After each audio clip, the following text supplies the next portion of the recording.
സംഖ്യാപുസ്തകം 20-ാം അധ്യായം. അനന്തരം ഇസ്രായേൽ മക്കളുടെ സർവ്വസഭയും 1-ാം മാസം സീൻ മരുഭൂമിയിലെത്തി. ജനം കാദേശിൽ പാർത്തു. അവിടെ വെച്ച് മിര്യാം മരിച്ചു. അവിടെ അവളെ അടക്കം ചെയ്തു. ജനത്തിന് കുടിപ്പാൻ വെള്ളമുണ്ടായിരുന്നില്ല. അപ്പോൾ അവർ മോശെക്കും അഹരോനും വിരോധമായി കൂട്ടം കൂടി. ജനം മോശെയോട് കലഹിച്ചു, ഞങ്ങളുടെ സഹോദരന്മാർ യഹോവയുടെ സന്നിധിയിൽ മരിച്ചപ്പോൾ ഞങ്ങളും മരിച്ചുപോയിരുന്നുവെങ്കിൽ കൊള്ളായിരുന്നു. ഞങ്ങളും ഞങ്ങളുടെ മൃഗങ്ങളും ഇവിടെ കിടന്ന് ചാകേണ്ടതിന് നിങ്ങൾ യഹോവയുടെ സഭയെ ഈ മരുഭൂമിയിൽ കൊണ്ടുവന്നത് എന്ത്? ഈ വല്ലാത്ത സ്ഥലത്ത് ഞങ്ങളെ കൊണ്ടുവരുവാൻ നിങ്ങൾ മിസ്രയീമിൽ നിന്ന് ഞങ്ങളെ പുറപ്പെടുവിച്ചത് എന്തിന്? ഇവിടെ വിത്തും അത്തിപ്പഴവും മുന്തിരിപ്പഴവും മാതളപ്പഴവുമില്ല, കുടിപ്പാൻ വെള്ളവുമില്ല എന്ന് പറഞ്ഞു. എന്നാറേ മോശെയും അഹരോനും സഭയുടെ മുമ്പിൽ നിന്ന് സമാഗമന കൂടാരത്തിന്റെ വാതിൽക്കൽ ചെന്ന് കവിണ്ണു വീണു. യഹോവയുടെ തേജസ്സ് അവർക്ക് പ്രത്യക്ഷമായി.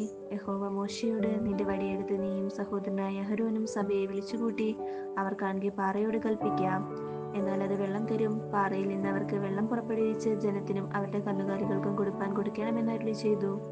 തന്നോട് കൽപ്പിച്ചതുപോലെ മോശെ യഹോവയുടെ സന്നിധിയിൽ നിന്ന് വടിയെടുത്തു. മോശെയും അഹരോനും പാറയുടെ അടുക്കൽ സഭയെ വിളിച്ചുകൂട്ടി അവരോട്, മത്സരികളെ കേൾപ്പിൻ, ഈ പാറയിൽ നിന്ന് നിങ്ങൾ നിങ്ങൾക്ക് വേണ്ടി വെള്ളം പുറപ്പെടുവിക്കുമോ എന്ന് പറഞ്ഞു. മോശെ കൈ ഉയർത്തി വടികൊണ്ട് പാറയെ 2 പ്രാവശ്യം അടിച്ചു. വളരെ വെള്ളം പുറപ്പെട്ടു. ജനവും അവരുടെ കന്നുകാലികളും കുടിച്ചു. പിന്നെ യഹോവ മോശെയോടും അഹരോനോടും, നിങ്ങൾ ഇസ്രായേൽ മക്കൾ കാൺകെ എന്നെ ശുദ്ധീകരിപ്പാൻ തക്കവണ്ണം എന്നെ വിശ്വസിക്കാതിരുന്നത് കൊണ്ട് നിങ്ങൾ ഈ സഭയെ ഞാൻ അവർക്ക് കൊടുത്തിരിക്കുന്ന ദേശത്തേക്ക് കൊണ്ടുപോകുകയില്ല എന്ന് അരുളി ചെയ്തു. ഇത് ഇസ്രായേൽ മക്കൾ യഹോവയോട് കലഹിച്ചതും അവർ അവരിൽ ശുദ്ധീകരിക്കപ്പെട്ടതുമായ കലഹജലം. അനന്തരം മോശെ കാദേശിൽ നിന്ന് ഏദോം രാജാവിന്റെ അടുക്കൽ ദൂതന്മാരെ അയച്ചു പറയിച്ചത്, നിന്റെ സഹോദരനായ ഇസ്രായേൽ ഇപ്രകാരം പറയുന്നു, ഞങ്ങൾക്കുണ്ടായ കഷ്ടതയൊക്കെ നീ അറിഞ്ഞിരിക്കുന്നുവല്ലോ. ഞങ്ങളുടെ പിതാക്കന്മാർ മിസ്രയീമിൽ പോയി ഏറിയ കാലം പാർത്തു. മിസ്രയീമ്യർ ഞങ്ങളെയും ഞങ്ങളുടെ പിതാക്കന്മാരെയും പീഡിപ്പിച്ചു.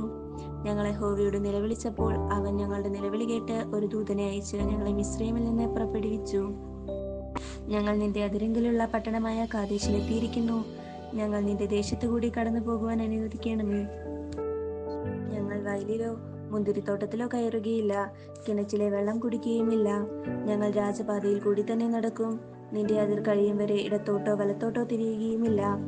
ഏദോം അവനോട്, നീ എന്റെ നാട്ടിൽ കൂടി കടക്കരുത്, കടന്നാൽ ഞാൻ വാളുമായി നിന്റെ നേരെ പുറപ്പെടുമെന്ന് പറഞ്ഞു.